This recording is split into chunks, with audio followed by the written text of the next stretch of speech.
สวัสดีทุกคนมาเจอกันอีกแล้ววันนี้มาชวนกินอีกแล้วไม่พลาดที่จะกิน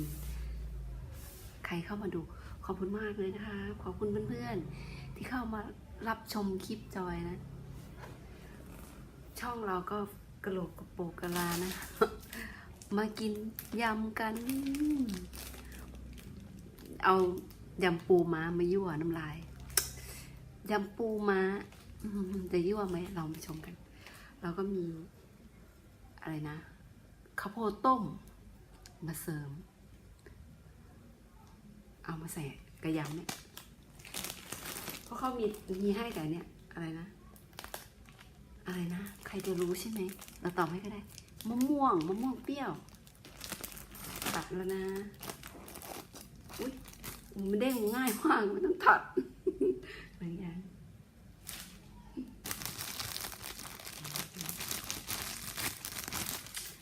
น้ำลายไหลเทก่อนเพื่อนๆมากินด้วยกันนะใครอยากลดหุ่นนะวันนี้เขาเรียกอะไรลดน้ำหนักคุมน้ำหนักนะ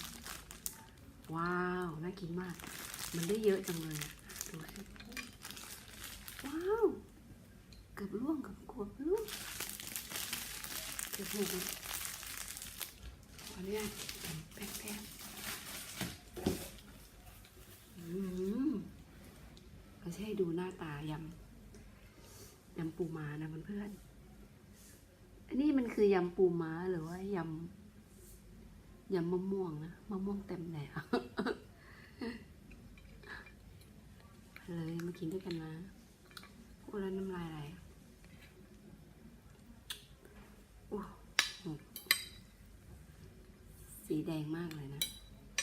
ถ้าจะเผ็ดถ้าจะแซ่บชิมคำแรกชิมข้าวโพดก่อนหวานยั่ว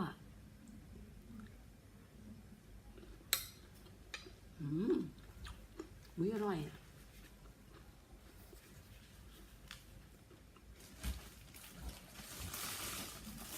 นี่อร่อยดีเพื่อนๆแซ่บมากกินทะเลมาเลยอ่ะหอมปูม้าโชว์ปูม้าก่อนปูม้ายั่วๆนะน้ำลายไหลน้ำลายแตกมาแซ่บด้วยกันนะ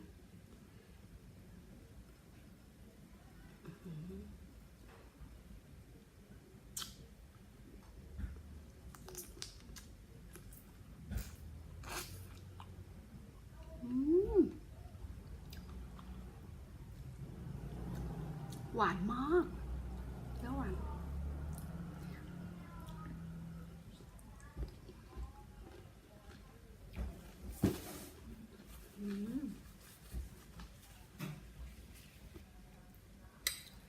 แซ่บ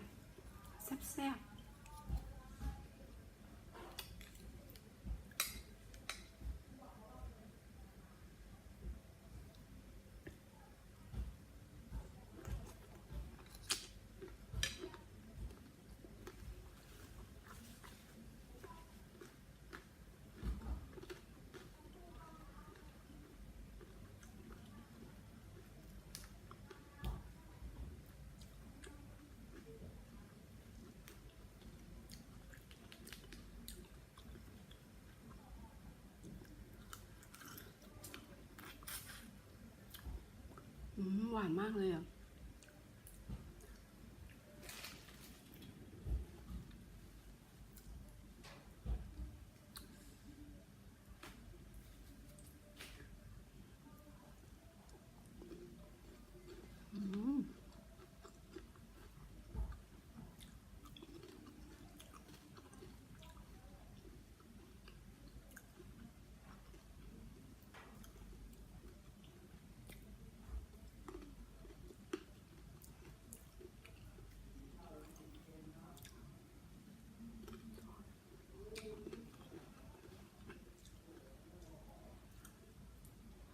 คือดีนะมันสดมากเลยนะมันก็จะหวานเนาะเนื้อเขาสดมันก็จะหวาน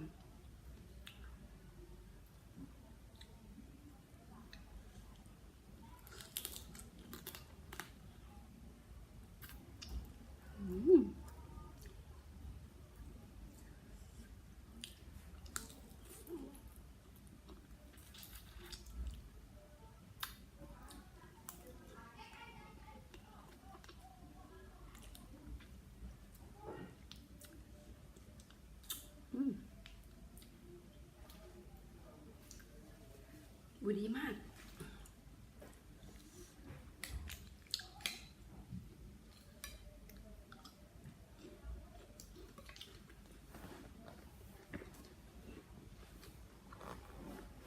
ขอนั่งใส่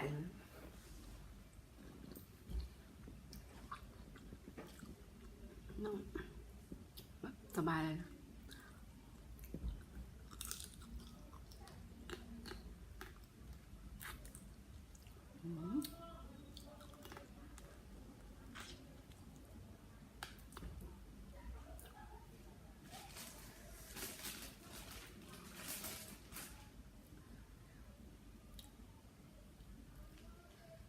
เผ็ดแต่อร่อยมากเลยมันแซ่บ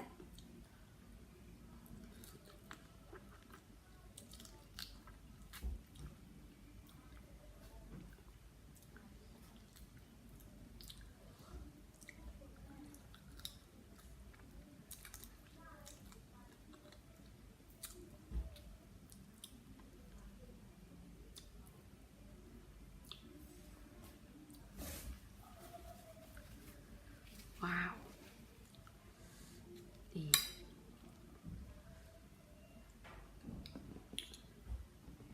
ใส่ข้าวโพดอร่อยมากเลยนะหวานๆเลย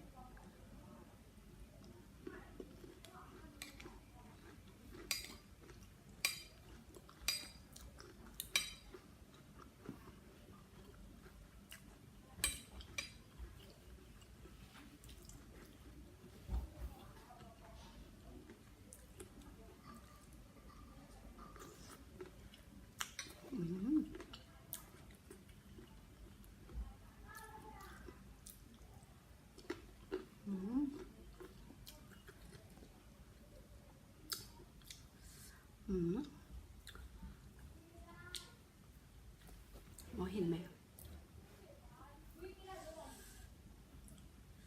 ปูม้า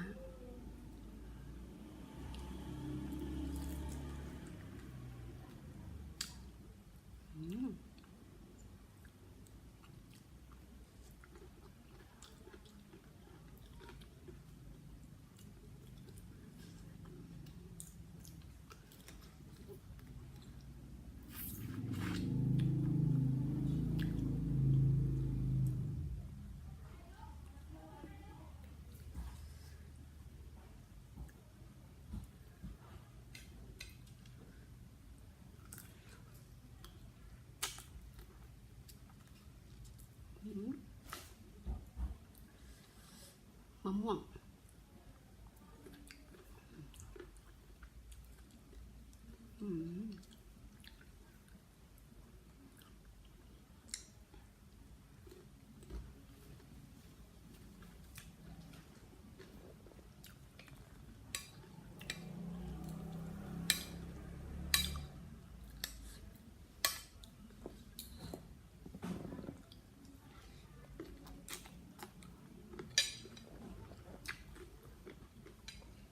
เสียงเบานะหรือว่าเราตดมาไม่ใช่นะเพื่อน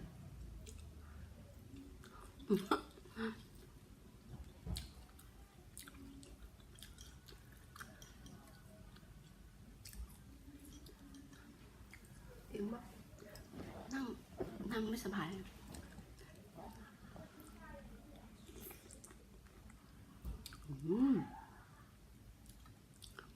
หวานมาก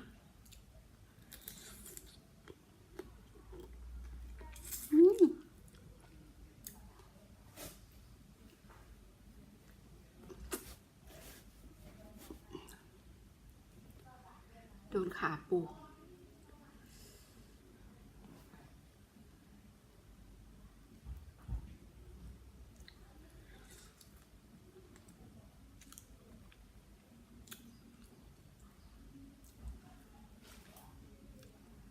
ชั่วโมงนี้มันต้องกินสวยแล้วนะอย่างปูมานะกินแบบนี้ไปเลยอุ้ยแต่มันแซ่บมากเลย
มา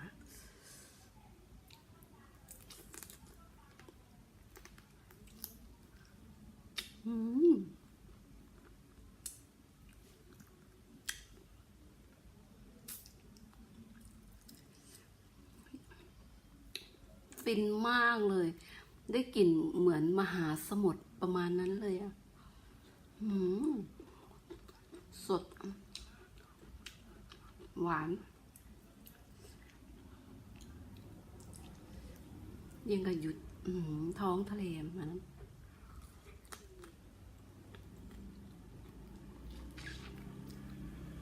ไปนั่งกินกลางเรือแหละ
โอ้เผ็ดนะเนี่ยแซ่บมากคำ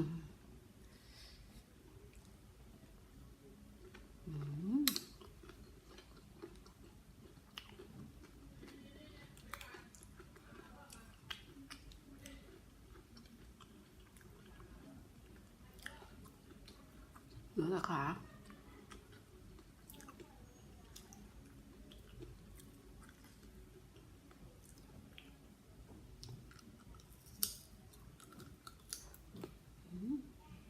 กัดไม่ได้แข็ง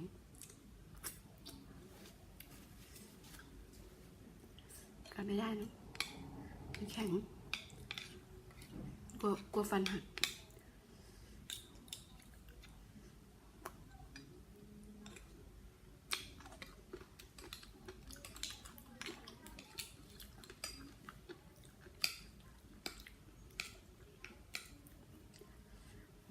แซ่บมากเลยเพื่อนๆ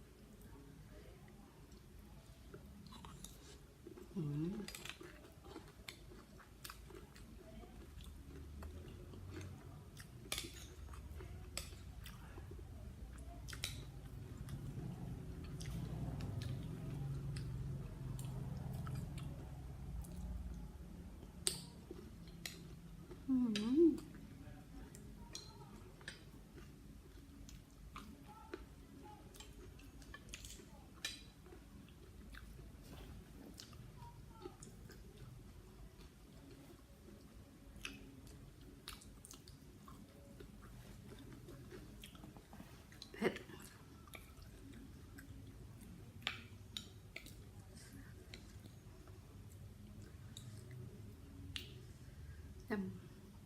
วิแซ่บมากเลยไปแล้วเพื่อนๆขอบคุณนะคะที่เข้ามารับชมคลิปเจอกันใหม่นะคะคลิปหน้าบ๊ายบายกดไลค์ให้จอยบ้างกดกระดิ่งกดแชร์มั่งบ๊ายบาย